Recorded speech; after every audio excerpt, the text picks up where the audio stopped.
네, 하나님의 말씀이 응하기까지라는 제목으로 오늘 말씀 나누도록 하겠습니다. 지난주에는 죄된 세상에서 악이 사라지는 것 같다가도 다시 살아나 활개치는, 그래서 인생들에게 두려움을 주는 악의 속성에 대해서 우리 살펴보았습니다. 참남하게도 그 악이 하나님을 모방하고 있었는데 이제도 계시고 전에도 계셨으며 장차 오실 하나님의 영원하신 속성을 모방하는 표현을 했습니다. 전에도 있었고 다시 살아난 것 같고 장차, 하지만 결국은 멸망당할 이런 모습으로 세상을 미혹하지만 결국 그 악은 멸망당한다는 내용이 지난주의 말씀이었습니다. 비록 시대를 초월해서 모든 죄된 세상을 살아가는 사람들의 생애 가운데 악의 세력이 사그라들지 않고 다시 부활하는 것 같아도 망망치 말 것을 말씀하는 내용이 지난주 말씀이었어요. 악은 궁극적으로 멸망당한 것이기 때문에, 그리고 이미 십자가 안에서 멸망당했고요. 이것이 바로 악의 실질적인 현실이기 때문에 너희들 두려워할 것 없다. 정말 우리가 두려워해야 할 것은 이 세상의 모래성처럼 세워져 있는 악과, 그죠? 지금 견고해 보여도 그 악은 모래성과 같은 것이죠. 그 악과 그 잔재들을 우리가 두려워할 것이 아니라 정말 두려워해야 할 것은 이 악한 세상에서 예수님의 구세주 되심을 증언하지 않는 여러분의 열정 없음을 두려워해야 되는 건 아닌가. 예수님을 믿는 믿음으로 인해서 세상에서 한 번도 미움받은 경험이 없다. 한번 곰곰이 생각해 보시죠. 예수님을 믿는 믿음으로 인해서 세상 사람들에게 미움의 눈초리를 받은 경험이 없다면 그만큼 여러분 안에서 예수님을 믿는 믿음을 세상이 발견하지 못했기 때문이다. 성경은 분명히 말합니다. 예수 믿는 사람들을 미워한다고. 근데 예수 믿는 사람들을 미워하는 이유 이전에 왜 미워하는가? 예수님을 먼저 미워하기 때문에. 예전에 교회 개척한 다음에 제가 서박공원에서 한 전도한 적이 있어요. 근데 어떤 아주머니에게 복음 전하는데 그 아주머니가 순박하신 분이셨거든요. 근데 갑자기 싫어하는 눈빛이 노골적으로 보여지는 거예요. 그러니까 고린도전서 말씀처럼 이 세상에 미혹해하는 영이 예수를 주로 증거하지 못하게 하고 방해하는 그 영이 있는 것을 그 순간 느꼈습니다. 정말 여러분 예수님 증거하는 열정이 여러분 안에 있는가? 두려워해야 하는 여러분의 생애라는 것을 지금 말씀드리는 겁니다. 요즘 그리스도의 신앙이 너무 변질된 것 같습니다. 복음은 삶으로 전하는 것이다 라는 말을 많이 하죠.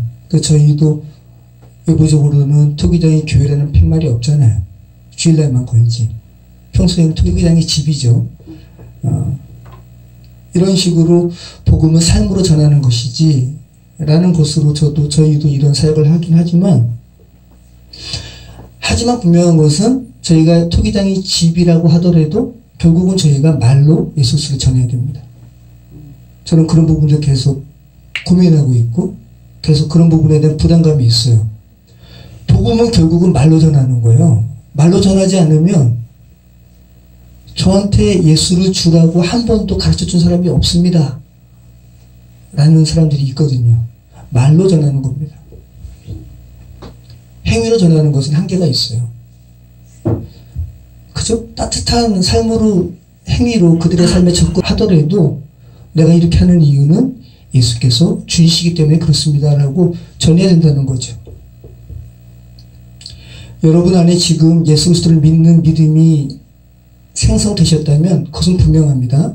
여러분의 기억에 가물가물하든 어떻든 분명히 어릴 적에 누군가의 말에 의해서 부모님의 말씀이든 친구의 복음 전하든 말이든 아니면 목사님의 설교에서든 분명히 예수께서 여러분의 죄를 대속해서 돌아가신 구세주입니다 라는 말을 여러분 영혼 가운데 들려졌기 때문에. 전하지 않으면 누가 그리스도를 믿습니까?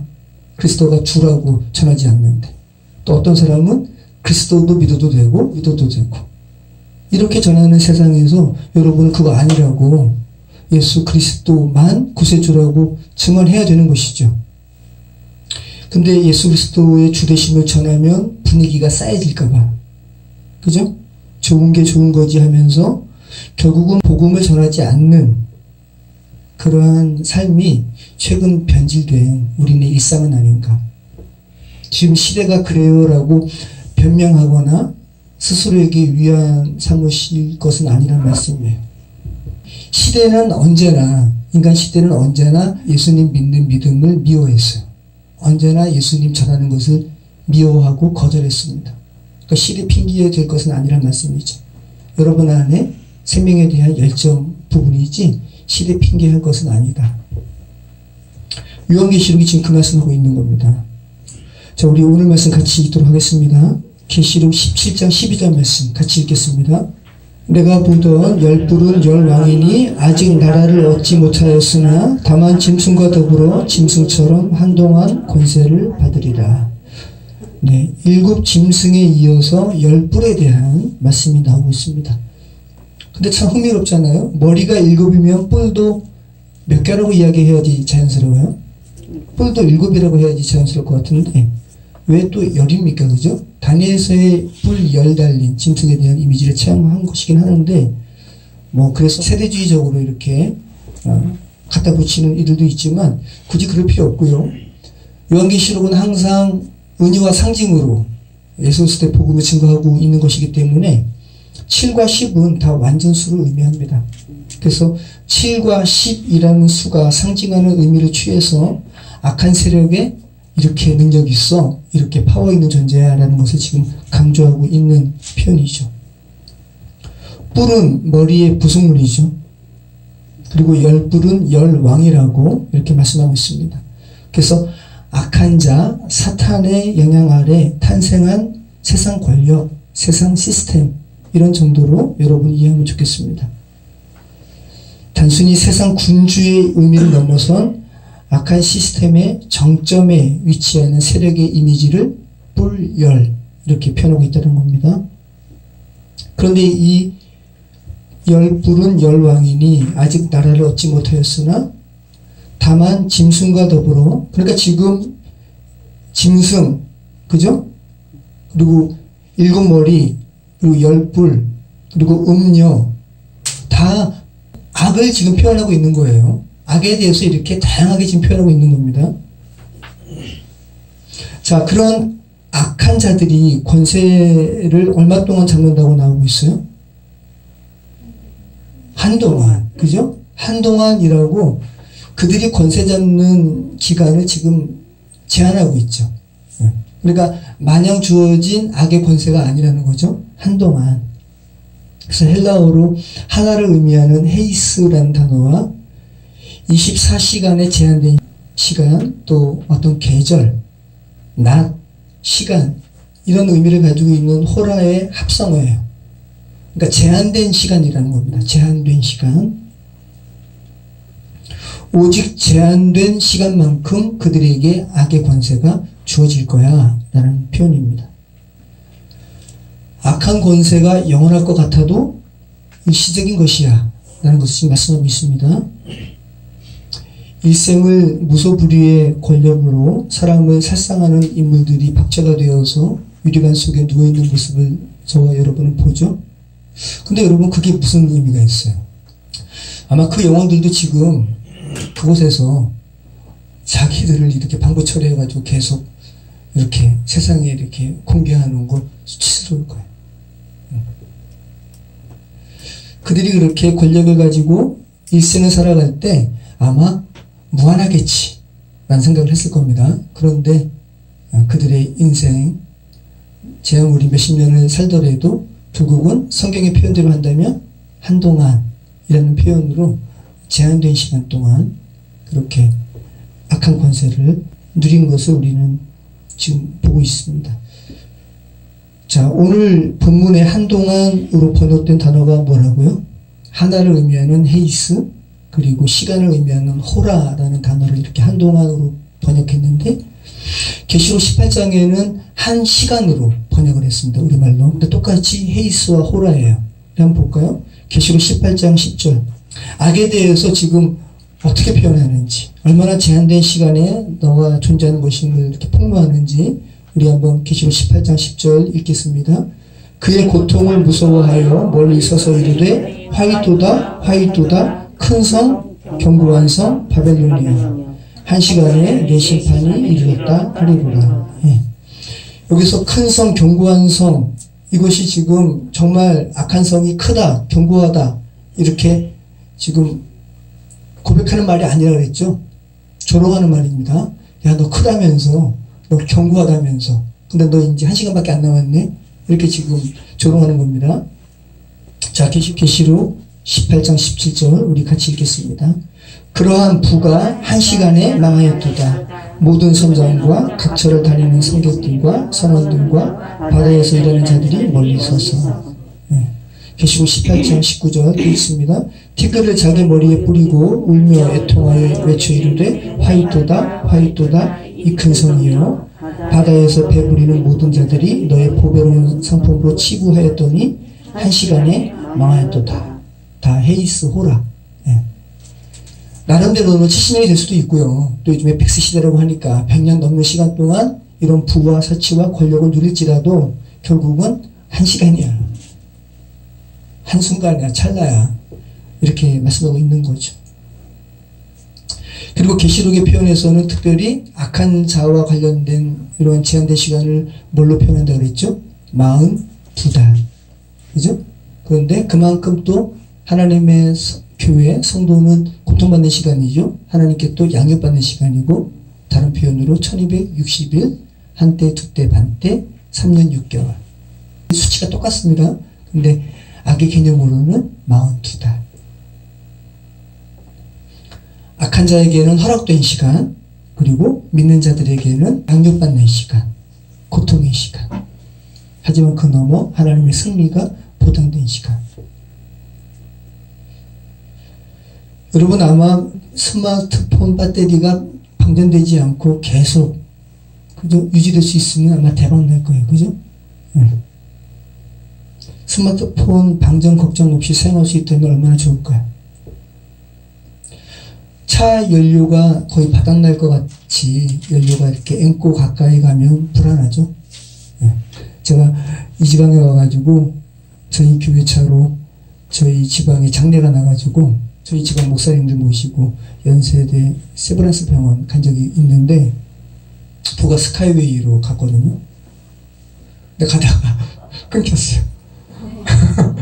그랬더니 다들 황당하셔가지고 김진웅 목사님도 그때 계셨는데 뭐야 그러시고 김현삼 목사 내려와가지고 막 이렇게 차 어떻게 하고 그 중간에 비상급유 받았어요. 그렇게 해서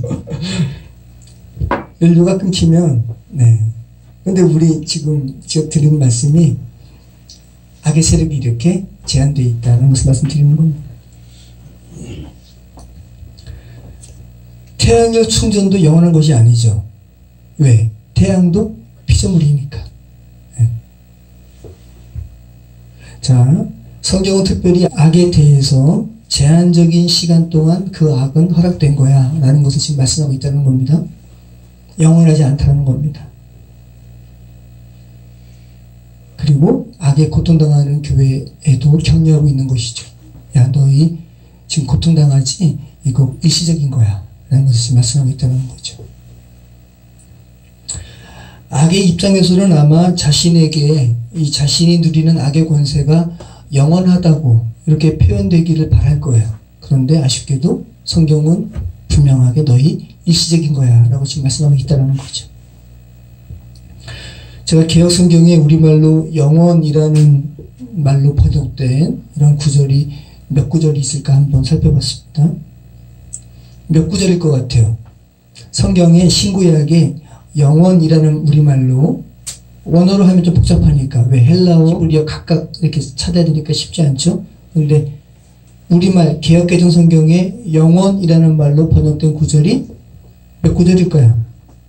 349구절. 근데 그 중에서 285번이 구약에 나오고요. 그리고 신약에서 64번 나옵니다. 영원이라는 단어가 포함된 구절이. 그러면 가장 먼저 영원이라고 번역된 개역개정 구절이 가장 먼저 성경에 나오는 부분은 어디일까요? 창세기. 너무 쉽죠? 무조건 창세기 말씀하시면 돼요. 그죠? 창세기 어디? 가장 먼저 하나님의 형상으로 지음받은 사람들이 악에게 넘어가서 타락했죠.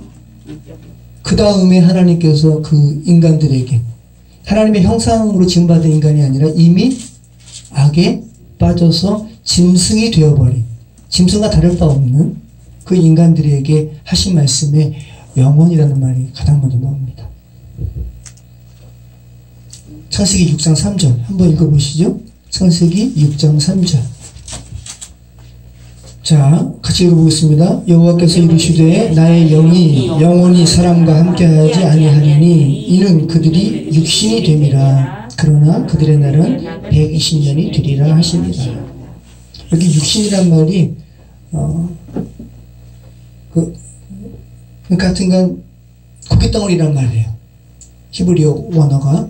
그러니까 짐승처럼 됐다는 말이에요. 한낱 고깃덩어리에 불과해 라는 말입니다. 이렇게 짐승처럼 돼버린 인간에게 나의 영이 영원히 함께하지 않을 거야.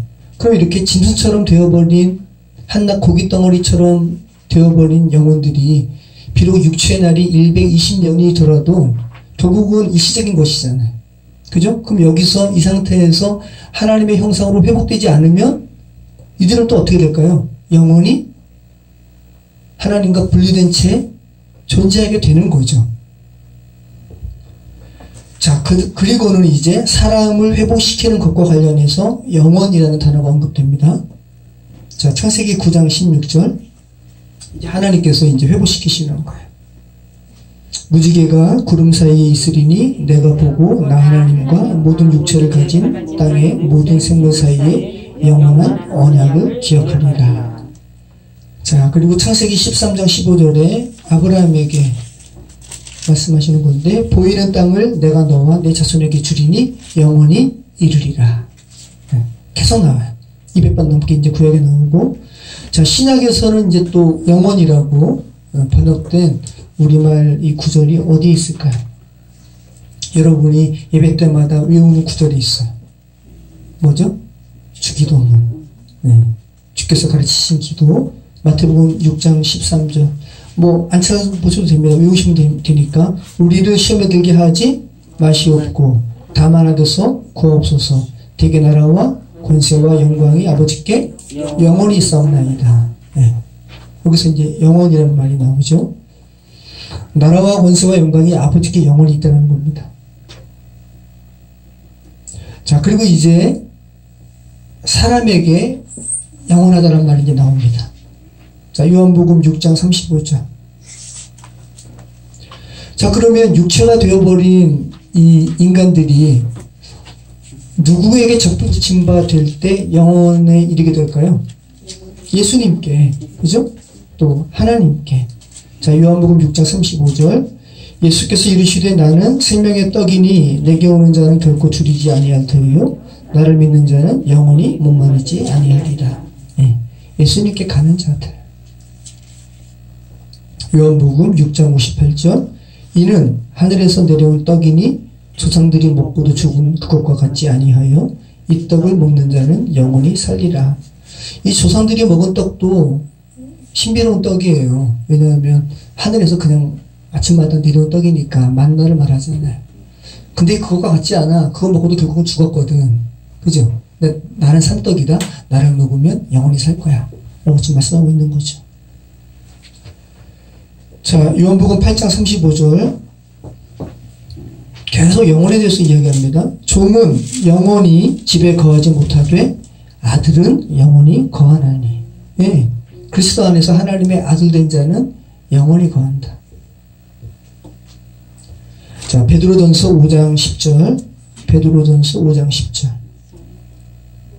같이 읽겠습니다. 모든 은혜의 하나님 곧 그리스도 안에서 너희를 부르사 자기의 영원한 영광에 들어가게 하시니가 잠깐 고난을 당한 너희를 친히 온전하게 하시며 굳건하게 하시며 강하게 하시며 털을 견고하게 하시리라. 그렇죠? 자기의 영원한 영광에 들어가게 하시니 누구를요? 우리를. 네. 요한일서 2장 25절. 그가 우리에게 약속하신 것은 이것이니 곧 영원한 생명이니라. 고깃덩어리가 되어버린 인간에게 하나님께서 약속하신 것이 있다는 거죠. 영원한 생명이라고. 요한이 예수 그리스도를 회상하면서 말씀하는 겁니다. 자, 그런데 이 영원이라는 단어가 악에게 쓰이는 경우도 있습니다. 어떤 구절과 관련해서 이 영원에 대한 구절이 악과 관련해서 쓰일까요? 어떤 구절이? 악과 관련해서 영원토록이라는 말이 어울리는 그런 문장은 뭐예요? 악이 영원토록 하나님께 심판받는다. 그죠? 네. 일시적인 것이 아니라 악은 아마 우리 권세도 이렇게 일시적인데 이 악에 대한 심판도 좀 일시적인 것으로 해주세요라고 말할지도 모르겠어요. 그런데 악에 대한 심판은 영원한 거예요. 하나님의 법이 죄된 인간의 법보다 훨씬 더 무섭습니다. 인간의 법은 알량한 인간의 그러한 판단으로, 인간의 지식으로 죄의 대가를 심판의 그 날로 계수하잖아요. 그죠? 그런데 한국 법은 너무 독특해서 상식적인 죄의 무게에 비춰봐도 너무 약해요. 근데 미국 법은 그렇지 않아요. 미국 법에 최근 성착취물을 만든 그런 사람이 있었나 봐요. 그런데 미국에서 지금 징역이 선고됐는데 600년. 미국은 가끔 이런 거 여러분 보잖아요. 뭐 누적돼가지고 막 몇백 년씩 이렇게. 그런데 한국에서 똑같이 그러면은 종신형이라고. 종신형이라는 소리지. 그리고 그 말이 의미하는 바가 상징적으로 말하는 바가 있잖아. 영원히 사람과 격리돼야 마땅하다. 성경은 하나님과 떠난 것과 관련해서 영원이라는 말로 그 심판을 말씀하고 있어요. 당연한 거죠. 영원이라는 표현으로 악과 하나님과의 분리를 선포하고 있습니다. 볼까요? 유다서에서 특히 많이 나오는데 유다서 1장 6절 같이 읽겠습니다. 또 자기 지위를 지키지 아니하고 자기 처소를 떠난 천사들을 큰 날의 심판까지 영원한 결박으로 흑암에 가두셨으며. 영원한 결박. 유다서 1장 7절 소돔과 고모라와 그 이웃 도시들도 그들과 같은 행동으로 음란하며 다른 육체를 따라 가다가 영원한 불의 형벌을 받음으로 거울이 되었느니라. 유다서 1장 13절 자기 수치의 거품을 뿜는 바다의 거친 물결이요 영원히 예비된 캄캄한 흠악으로 돌아갈 유리하는 별들이라. 네. 악 좋아할 건 못 됩니다. 그죠? 심판이 영원합니다. 권세는 일시적인 것이고. 자, 우리 13절 말씀 같이 읽겠습니다. 그들이 한 뜻을 가지고 자기의 능력과 권세를 짐승에게 주더라. 여기서 이 한도, 아까 그 한 시간, 한동안 할 때 헤이스라는 단어고요. 뜻은 그노메라는 말이에요. 지적 능력. 그러니까 그노시스, 영지주의가 그노시스잖아요. 어떤 지식, 판단력, 의도 이런 의미입니다. 그러니까 한 뜻을 가지고, 다른 말로 하면 어떤 거예요? 같은 목적을 가지고. 근데 다음 구절에 나오면 알겠지만 예수 그리스도와 싸우기 위해서 악의 세력이 한 뜻을 가지고 같은 목적을 가지고 자기의 능력과 권세를 누구에게 주더라? 짐승에게 주더라. 이 그들이 누군데요? 뿔 달린 열뿔, 열왕, 세상 권세. 뭐 때문에 그 짐승에게 자기의 능력과 권세를 주는가? 악한 권세를 합치는가? 어린 양과 싸우기 위해서. 감히 악이 창조주이신 어린 양과 싸우기 위해서. 성경은 계속해서 죄된 세상이 예수 그리스도를 대적해서 싸우는 모습으로, 대결하는 모습으로 이렇게 표현하고 있습니다. 14절 말씀 같이 읽겠습니다. 그들이 어린 양과 더불어 싸우려니와 어린 양은 만주의 주시요 만왕의 왕이심으로 그들을 이기실 터이요 또 그와 함께 있는 자들 곧 부르심을 받고 택하심을 받은 진실한 자들도 이기리로다. 네. 자, 그래 결국은 어떻게 된다고요? 어린 양이 이기신다고요. 어린 양이 누구이시기 때문에? 만주의 주시고 만왕의 왕이시기 때문에 이기신다고 지금 이렇게 말씀하고 있죠. 근데 여기서 만주의 주시요 만왕의 왕이라는 표현은 신명기랑 시편에서 나오는 말씀인데 예수님이 아니라 하나님을 지칭하는 구절이에요. 그럼 결국은 이 구절을 따와서 지금 어린 양 예수 그리스도께 수식한다라는 것은 어린 양 예수님께서 누구시라는 거예요? 하나님이시라는 거죠. 신명기 10장 17절 너희의 하나님 여호와는 신 가운데 신이시며 주 가운데 주시요 크고 능하시며 두려우신 하나님이시라. 사람을 외모로 보지 아니하시며 뇌물을 받지 아니하시고.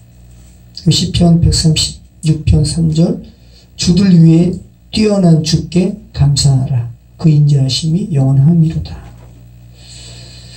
자, 지금 성경이 지금 말씀하고 있는 겁니다. 정말 주님은 누구신 줄 알아? 창조주 하나님이시라는 거예요. 지으신 분이시라는 거예요. 골로새서에서도 지금 고백하고 있죠. 그러니까 예수님의 가르쳐 하나님이라고 표현하는 것이 여러분 한번 곰곰이 생각해 보세요. 그리고 특별히 어린 양으로 표현되고 있잖아요. 어린 양으로서의 표현에서 우리가 느낄 수 있는 하나님의 속성은 어떤 거예요? 왜 어린 양이에요? 어린 양이 죄를 사하는 제물이 되신 분이시죠. 그러니까 성경이 고백하는 바는 우리 죄를 없이 하실 수 있는 분이 뭐라는 거야? 하나님이라는 거죠. 근데 사단은 우리 죄를 자꾸만 생각나게 하고 죄로 고발하게 하고, 그죠? 그 죄로 인해서 멸망시키는 존재가 사단이죠. 근데 하나님은 그 죄를 없이 하시는 분이라는 것을 지금 어린 양 예수님이라는 표현으로 지금 이렇게 같이 가져가고 있습니다. 스스로를 주라 칭하는 자들이 너무 많죠. 바울도 고백하는 거예요. 20년 전에도 그랬어요. 바울도 고린도전서 8장 5절에서 이렇게 고백하죠. 비록 하늘에나 땅에나 신이라 불리는 자가 있어 많은 신과 많은 주가 있으나 그러나 우리에게는 한 하나님 곧 아버지가 계시니 만물이 그에게서 났고 우리도 그를 위하여 있고 또한 한 주 예수 그리스도께서 계시니 만물이 그로 말미암고 우리도 그로 말미암아 있느니라. 계시록 17장 14절 우리 같이 읽겠습니다. 그들이 어린 양과 더불어 싸우려니와 어린 양은 만주의 주시오 만왕의 왕이심으로 그들을 이기실 터이요 또 그와 함께 있는 자들 곧 부르심을 받고 택하심을 받은 진실한 자들도 이기리로다. 이 표현이 그럼 하나님의 백성 성도들도 능력이 있어서 이긴다라는 표현보다는 표준세 번역 말씀이 더 의미가 더 와닿습니다. 제가 읽어드릴게요. 그들이 어린 양에게 싸움을 걸 터인데 어린 양이 그들을 이길 것이다. 그것은 어린 양이 만주의 주시요 만왕의 왕이기 때문이며 어린 양과 함께 있는 사람들이 부르심을 받고 택하심을 받은 신실한 사람들이기 때문이다. 그러니까 하나님의 성도들이 능력이 있어서 이 사단을 이기는 것이 아니라, 그죠? 어린 양과 지금 함께 있기 때문에 어린 양과 접붙임 바 되어 있기 때문에 이기게 되는 거야. 결국은 이렇게 지금 말씀하고 있는 거죠. 자, 15절 말씀 같이 읽겠습니다. 또 천사가 내게 말하되 내가 본 바 음녀가 앉아있는 물은 백성과 무리와 열국과 방언들이니라. 현대어 성경은 음녀가 앉아있는 물이 뭐라 그랬어요? 대중들. 네. 그러니까 죄된 인생 위에 군림하는 자가 누군지 알아? 악이야, 사단이야, 음녀야, 바빌론 성이야, 악한 도시야 라고 지금 표현하고 있다는 거죠. 16절 말씀 같이 읽겠습니다. 내가 본 바 이 열불과 짐승은 음녀를 미워하여 망하게 하고 벌거벗게 하고 그의 살을 먹고 불로 아주 사르리라. 자, 근데 가만 보세요, 여러분. 16절 말씀이 가만 보세요. 그냥 읽지 마시고 이게 지금 어떤 의미예요? 열불과 짐승 다 악이에요, 그죠? 열불과 짐승은 음녀를 뭐 한다고요? 미워한다고. 지금 같은 악인데 같은 편끼리 지금 싸우는 거죠. 네. 그리고 망하게 하고 벌거벗게 하고 그의 살을 먹고 불로 아주 사르리라. 어떤 거예요 지금? 여기서 망하게 하고라는 것은 완료형이거든요. 망하게 했고, 네. 그리고 불로 아주 사르리라. 이건 미래형이에요. 사를 것이다. 그러니까 지금 악과 관련해서 살아있는 듯 사람들에게 역사하는 이 악이 실상은 본질은 이미 죽었고, 그죠? 이미 죽었다라는 것을 완료형과 미래 시제로 지금 이렇게 강조하고 있는 거예요. 이미 다 끝났다라는 것을 지금 말씀하고 있는 겁니다. 자, 그럼 16절 말씀을 한마디로 하면, 사자성어로 하면 뭐예요? 악이 스스로 막 이렇게 분열해서 싸우는 거잖아요. 자중지란. 그죠? 스스로 자, 가운데 중, 어조사 지, 그 다음에 어지러울 난. 스스로 싸워서, 그러니까 패맞게 되는 거예요. 어지럽게 되는 겁니다. 같은 팬끼리 하는 싸움. 악의 세력이 스스로 망한다는 거예요. 스스로 망하는 내용이 아주 적나라하게 표현되고 있죠. 망하게 하고 벌거벗게 하고 살을 먹고 불로 사른다. 노골적으로 표현하고 있는 거예요. 그냥 한마디로 망할 것이다 이렇게 해도 되잖아요. 그죠? 그런데 망하게 하고 벌거벗게 하고 살을 먹고 불로 사른다. 특별히 살을 먹는다라는 표현에서 우리가 느낄 수 있는 그 느낌은 어떤 거예요? 야만적이고 포악하죠. 그리고 살을 먹는다라는 것은 원수지간에만 좀 가능한 표현이죠. 아주 그러니까 너무 그냥 원수지간인 거예요. 살을 먹는다는 표현은. 근데 악끼리. 시편 27편 2절에서 이 시편 기자는 악인들이 자기를 이렇게 원수같이 대했다라는 표현에서 내 살을 먹으려고 라는 표현이 있거든요. 악인들이 내 살을 먹으려고 내게로 왔으나 나의 대적들, 나의 원수들인 그들은 실족하여 넘어졌도다. 나를 원수같이 대해서 내 살을 먹으려고 다가왔다가 그들 스스로 실족해서 넘어졌다. 이렇게 표현하고 있죠. 자, 그러면 오늘 이 말씀, 음녀를 미워해서 망하게 하고 벌거벗게 하고 그의 살을 먹고 불로 아주 사른다라는 표현은 음녀가 지금 이 열불과 짐승의 행위를 미처 예측하지 못했다라는 거예요. 왜? 같은 편이기 때문에. 지금 그런 표현입니다. 그러니까 악의 세력이 서로 이렇게 도매한 것 같아도 스스로 이렇게 분열해서 망하게 된다는 것을 지금 노골적으로 표현하고 있는 말씀이에요. 자, 음녀가 이렇게 적나라하게 이 멸망하는 모습이 구체적으로 표현된 구약의 한 본문이 있습니다. 이세벨이 음녀예요. 그죠? 아합의 부인 이세벨이 어떻게 죽어요? 오늘 본문의 표현처럼 죽어요. 우리 한번 읽어볼까요?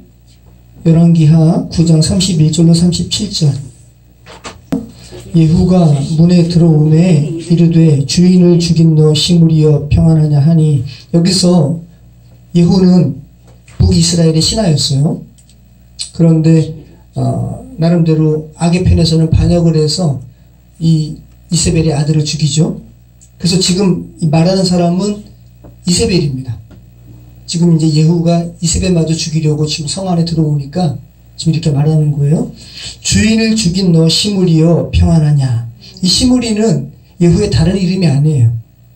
예후 전에 시므리, 그러니까 아합 왕 이전에 시므리라는 그 이 북이스라엘의 신하 중에 한 사람이 왕이 된 적이 있어요. 반역해가지고.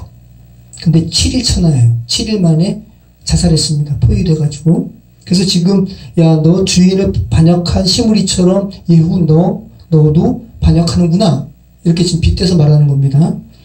예후가 문에 들어오매 이르되 주인을 죽인 너 시므리여 평안하냐 하니, 그 다음에 같이 있습니다. 예후가 얼굴을 들어 창을 향하고 이르되 내 편이 될 자가 누구냐 하니 두어 레시가 예후를 내다보는지라. 이르되 그를 내려던지라 하니 내려던짐에 그의 피가 담과 말에게 튀더라.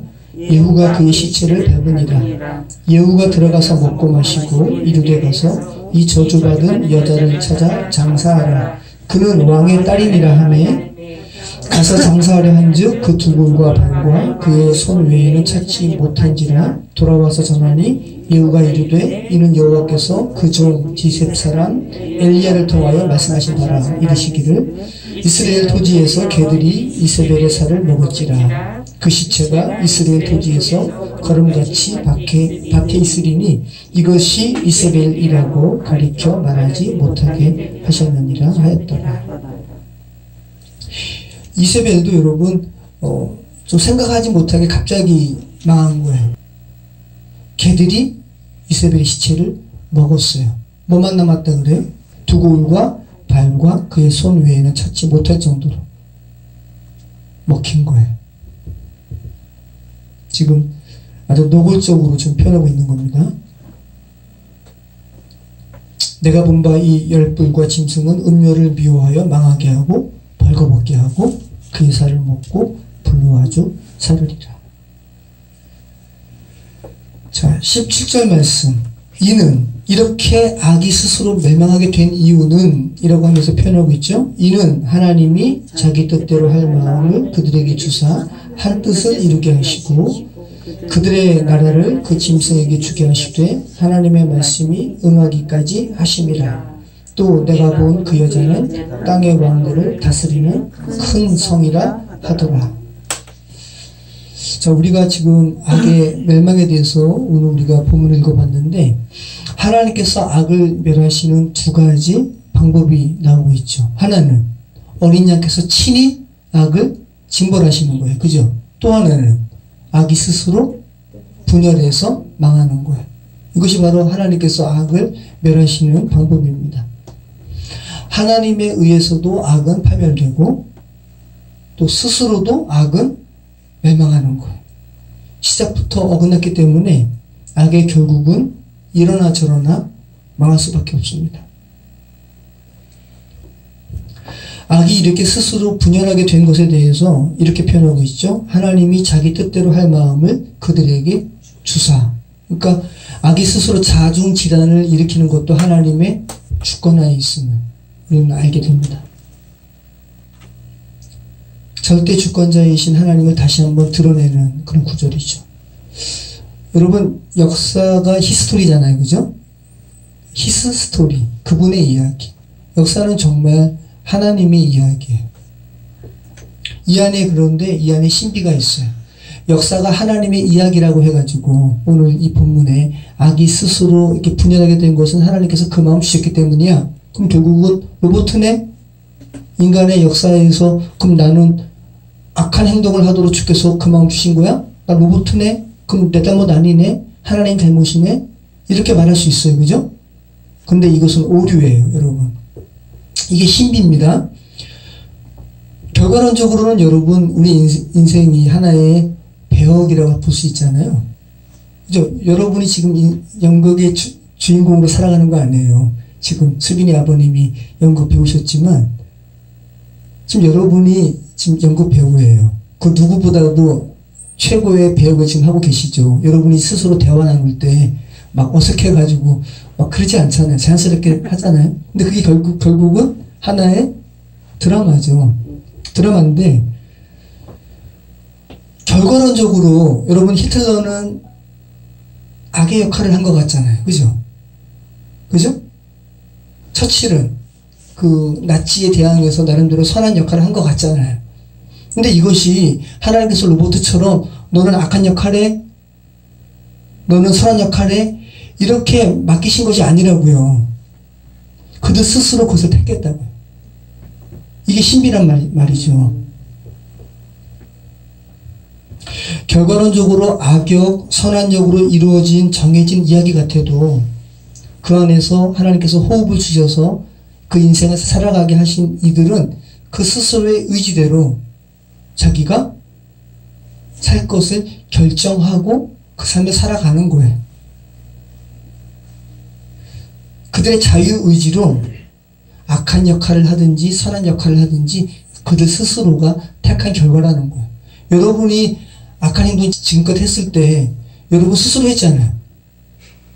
여러분이 누가 뭐 시켜가지고 난 이렇게 할 거야 이렇게 한 거 아니잖아요. 여러분이 선한 행동을 한 것도 여러분 스스로 한 거예요. 하나님께서 누군가에게 너는 억지로 너 히틀러 역할을 해? 너는 윈스턴 처칠의 역할을 해. 이렇게 하지 않으십니다. 저마다 자기의 욕심에 이끌려서 히틀러도 되는 것이고 그렇게 멸망당하는 것이지 하나님께서 그렇게 하시는 거 아니에요. 또 어떤 이들은 나 이렇게 편한 삶 살고 싶은데 복음 전하는 게 가장 우선적인 것이네 라고 하면서 정글에 가서 복음 전하다 죽기도 하고 그 자유의지대로 그렇게 한 것이란 말씀이죠.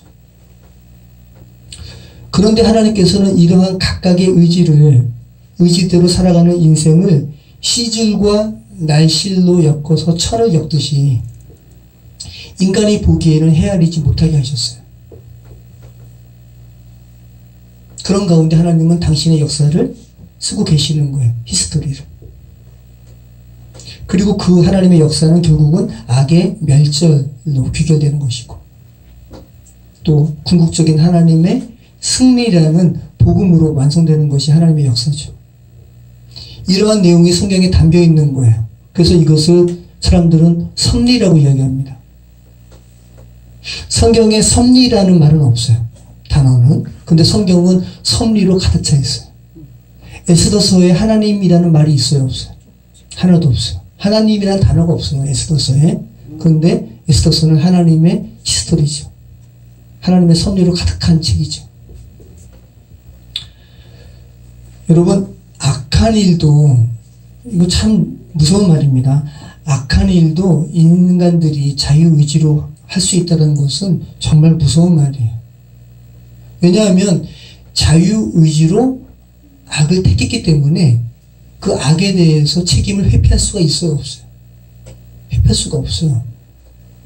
그런데 악이 주는 이 달콤함과 악이 주는 이런 풍요함을 자유의지로 거부하고 하나님께서 보시기에 선을 택한 사람은 정말 하나님께서 귀하게 보시는 거죠. 오늘 말씀에 굉장히 흥미로운 구절이 있지 않습니까, 여러분? 창세기 말씀 같이 우리 나누신 분들은 아마 이렇게 느껴지실 것 같은데, 우리 17절 말씀에 여러분 좀 이렇게 많이 주목이 되는 구절이 있다면 어떤 거예요? 한번 다시 한번 읽어보겠습니다. 이는 하나님이 자기 뜻대로 할 마음을 그들에게 주사 한 뜻을 이루게 하시고 그들의 나라를 그 짐승에게 주게 하시되 하나님의 말씀이 응하기까지 하십니다. 악한 자들이 스스로 분열하는데 그 뜻을 하나님께서 주셨어요. 그런데 지금 제가 드린 말씀처럼 자유의지로 택한 겁니다. 스스로 이제 망하게 되는 건데, 그런데 이렇게 된 것이 언제까지라고요? 하나님의 말씀이 응하기까지. 하나님의 말씀이 응하기까지. 그러니까 하나님의 놀라운 섭리 가운데 있다는 것인데, 우리말로 번역했을 때 하나님의 말씀이 응하기까지라는 이 표현이 신약과 구약에 각각 한 번씩 있어요. 그럼 신약은 우리가 지금 읽은 말씀이죠. 그죠? 악과 관련해서 하나님의 말씀이 응할 때까지. 그럼 구약에는 어디 있을까요? 요셉의 사건을 시편의 기자가 이렇게 고백한 표현에 이 말씀이 응하기까지, 여호와의 말씀이 응하기까지라는 표현이 나와요. 같이 한번 읽어보겠습니다. 시편 105편 16절로 19절. 그가 또 그 땅에 기근이 들게 하사 그들이 의지하고 있는 양식을 다 끊으셨도다. 그가 한 사람을 앞서 보내셨으며 요셉이 종으로 팔렸도다. 그의 발은 착고를 차고 그의 몸은 쇠사슬에 매였으니 곧 여호와의 말씀이 응할 때까지라. 그의 말씀이 그를 단련하였도다. 예. 여기서 그는 누구예요? 하나님. 하나님께, 결과론적으로는 하나님께서 주권자시죠. 하나님께서 기름들게 하시는 거예요. 결과론적으로는 다 스토리가 이루어집니다. 근데 그 안에서 살아가는 이들은 자유의지로 살아가는 거예요. 요셉을, 자기의 동생인 요셉을 죽이려고 하다가 애굽으로 팔아넘긴 형들은 자유의지로 그렇게 한 거예요. 그죠? 그리고 요셉이 좀 지혜가 있으면 그렇게 형들 앞에서 뽐내는 그런 꿈에 대한 이야기를 안 해도 되는데, 요셉이 자유의지로 그 이야기 했다가 형들한테 미움받고 이집트로 노예로 팔려가는 거죠. 그런데 요셉과 관련해서 성경이 뭐라고 고백하냐 하면, 하나님께서 만인을 구원하시기 위해서 한 사람을 앞서 보내신 거야. 그죠? 이렇게 하나님께서 역사를 쓰신 거야 라고 지금 고백하고 있죠. 그게 뭔지 알아? 요셉이 팔린 거야 라고 고백하고, 그의 발은 착고를 차고 그의 몸은 쇠사슬에 매였으니, 보디발의 아내로 인한, 그죠? 이런 모함으로 인해서 감옥 갔잖아요. 우리는 결과론적으로 요셉의 생애를 보기 때문에, 나중에 애굽의 총리가 된 사람이잖아. 감옥에 그거 뭐 등이 뭐 성경의 주인공이니까 견딜 수 있지. 그게 아니죠. 요셉이 발에 착고에 채이고 감옥에 갔을 때 요셉은 죽고 싶었을 거예요. 그죠? 우리가 겪는 고통, 인간의 고통 다 겪는 겁니다. 그런데 언제까지 요셉이 그렇게 고통당한다는 거예요? 하나님의 말씀이 응할 때까지. 그의 말씀이 그를 단련하였도다. 이렇게 말씀하고 있죠. 그러니까 지금 여러분 제가 드리는 말씀은 하나님의 말씀이 응하기까지라는 이렇게 번역된 개역 개정의 이 구절이 신약과 구약에 각각 한 번씩 있는데, 한 번은 하나님의 사랑과 관련해서, 그죠? 하나님의 역사와 관련해서 하나님의 말씀이 응할 때까지. 또 하나는 악이 스스로 망하는 게 하나님의 말씀이 응할 때까지. 이렇게 표현되고 있다는 것은 이 인생을 살아가는 모든 인간은 각각, 그죠? 이 두 가지 경우 중 하나에 맞닥뜨리게 되는 거죠. 두 가지 경우가 다 오는데 결국은 본인이 선택하는 거예요. 역사를 살아가는 이들은 삶의 모양과 처지는 각각 다를지라도, 조금씩 다를지라도 결국 하나님의 말씀이 응하는 두 가지 경우 중 하나를 살아가는 거예요. 자기가 선택해서. 하나는 악이 멸망하는 말씀이 응할 때까지고, 또 하나는 하나님의 사랑으로 단련받는 그런 경우죠. 여러분의 의지로 선택하는 거예요. 여러분의 관심은 지금 어느 편에 있는지요? 한번 진지하게 살펴보시기 바랍니다. 대다수가 세상에 잘 되는 것에 관심이 있죠. 정말 고통받더라도 하나님의 관심이 있는 곳에 대다수 그리스도인들도 거기 있지 않아요. 자, 우리 18절 말씀 보면 같이 읽겠습니다. 또 내가 본 그 여자는 땅의 왕들을 다스리는 큰 성이라 하더라. 계속 악에 대해서 지금 폭로하는 겁니다. 아까 본문 15절에는 그 악이 음녀가 뭐라고요? 대중들 위에 역사하는 존재. 근데 지금 18절 말씀은 그 여자, 그 음녀는 땅의 왕들을 다스리는 큰 성이라. 너희가 살아가는 도시가 악의 도시야 라는 것을 지금 말씀하고 있는 겁니다. 큰 성이라고 표현하고 있어요. 죄된 인간이 거하는 도시의 이미지로 악의 영향을 지금 표현하고 있는 겁니다. 대중 위에 역사하는 존재, 그리고 인간의 삶의 근간을 이루는 도시 자체가 악에 물들었다고 성경이 고발하는 것을 여러분 잘 생각하기 바라요. 그러니까 이게 정신이 이렇게 주의 말씀에 민감하지 않으면 여러분이 살아가는 도시 자체가 악에 물들었고, 이 대중들 위에서 역사하는 존재가 악이기 때문에 여러분은 나는 지금 건전한 생각을 하는 것이지 라고 생각할지라도 실제로 그렇지 않다는 것을 지금 말씀하고 있는 거죠. 악의 시스템 가운데 교육받은 사람들이, 그죠? 동성애를 이렇게 추구하는 사람들도 그렇게 교육받은 거예요. 대학에서. 시스템 안에 이렇게 살아가기 때문에 그렇게 자기의 삶이 그런 것을 주장하는 역할로 좀 되는 거라는 거죠. 바른 믿음을 소유하고 바른 믿음을 조차 살아가는 것이 쉽지 않다는 것을 지금 말씀드리는 겁니다. 우리가 살아가는 환경이 이렇게 쉽지 않다는 것을 말씀드리는 거예요. 우리의 믿음은 너무 표피적이고, 솔직히 말해서, 그리고 자신과 관련된 안위만 추구하는 아주 얕은 이기적인 종교심으로 가득 차 있는 것이 정말 현재를 살아가는 대다수 그리스도인의 종교 생활이라고 여러분 부인하지 못할 거예요.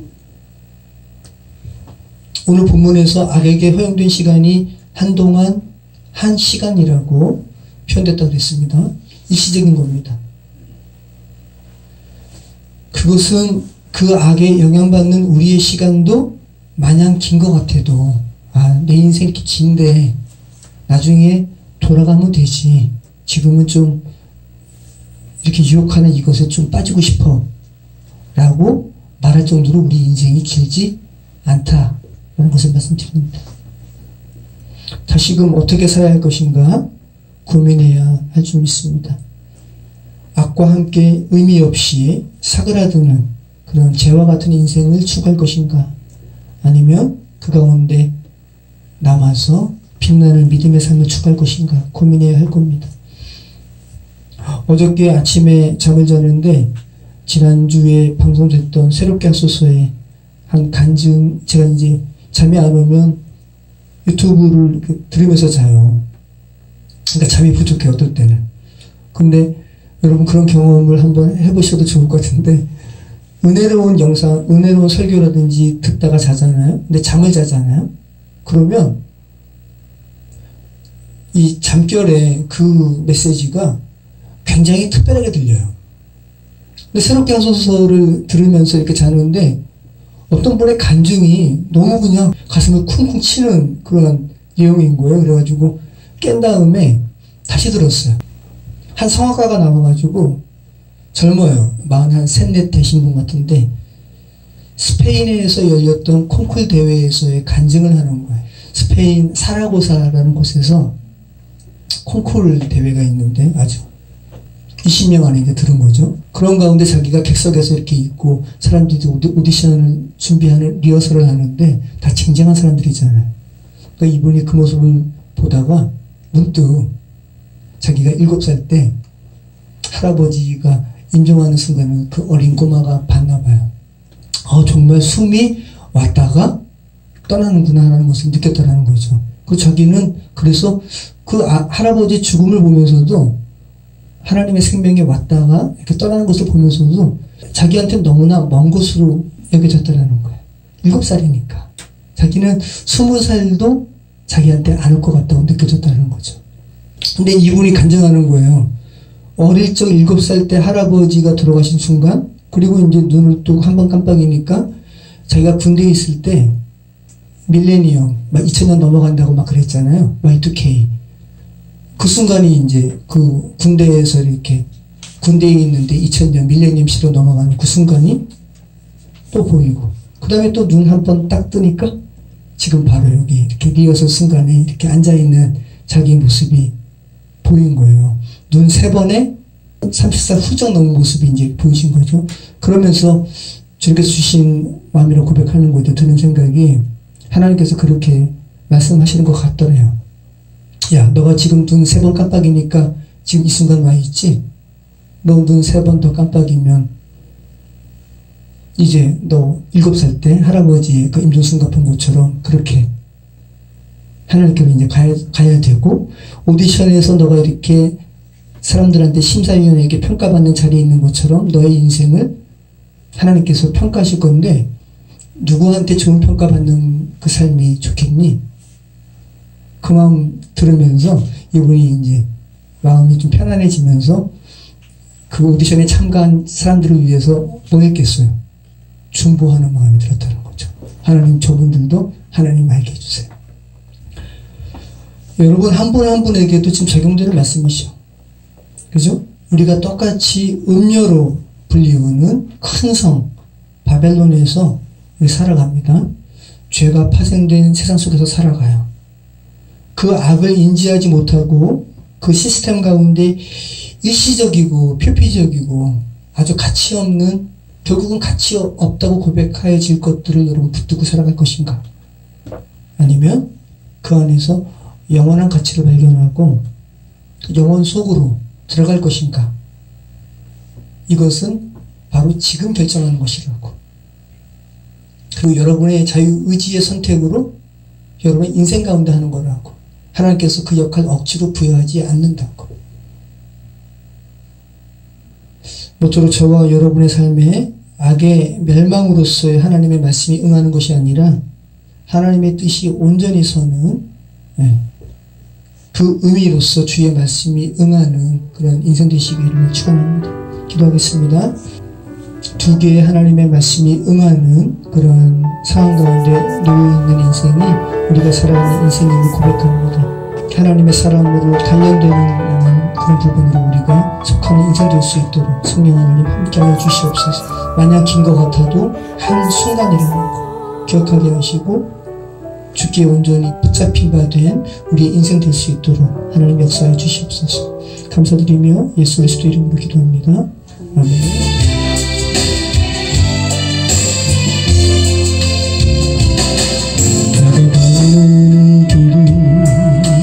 두고 도는 수가 있어도 내 심장이 울고 가슴 아파도 내 마음속으로 여전히 기뻐하는 까닭은 하나님은 실수하지 않으시세.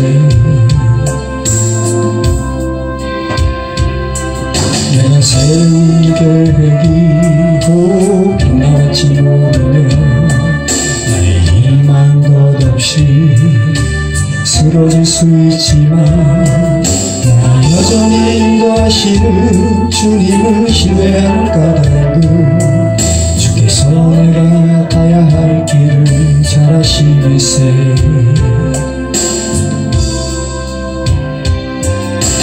어두운 밤 어둠이 깊어 날이 다시는 밝지 않을 것 같아 보여도 내 신앙 부여잡고 주님께 모든 것 맡기니 하나님을 내가 믿음일세.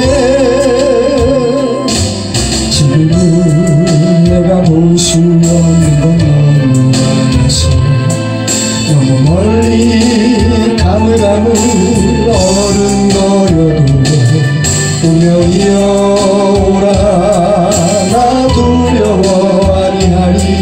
만사를 주님께 내어 맡기리. 차츰차츰 안개는 거치고 하나님 지으신 빛이 뚜렷이 보이리라. 가는 길이 온통 어둡게만 보여도 하나님은 실수하지 않으신다네. 차츰차츰 안개는 거치고 하나님 지으신 빛이 뚜렷이 보이리라.